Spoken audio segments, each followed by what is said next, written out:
అనే ప్రశ్న యెహోషువ దేవుణ్ణి అడుగుతున్నాడు. ఇన్నిసార్లు ఎందుకు చెప్పావయ్యా? ఎందుకు నన్ను ధైర్యంగా ఉండమంటున్నావు, భయపడకంటున్నావు, ఎందుకని? నీతో నాకు పనుందయ్యా. గట్టిగా చెబుదామా? నీతో నాకు పనుంది. ఇప్పుడే భయపోయి ఏవేవో తెచ్చుకొని వ్యాధిగ్రస్తులే మట్టిలో కలిసిపోతే అట్టా. స్తోత్రం. నీతో బోలెడు పనుంది నాకు.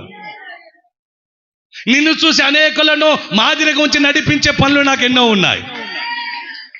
నేను కోరుకున్నా, నా కోసం నువ్వు ఏమైపోయినా పర్లేదు, ఇక్కడ ఏమైపోయినా పర్వాలేదు, అక్కడ నాతో నువ్వు ఉంటావు.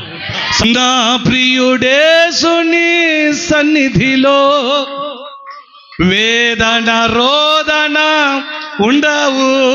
హల్లెలూయా స్తుతి గానాలతో నిత్యము ఆనంద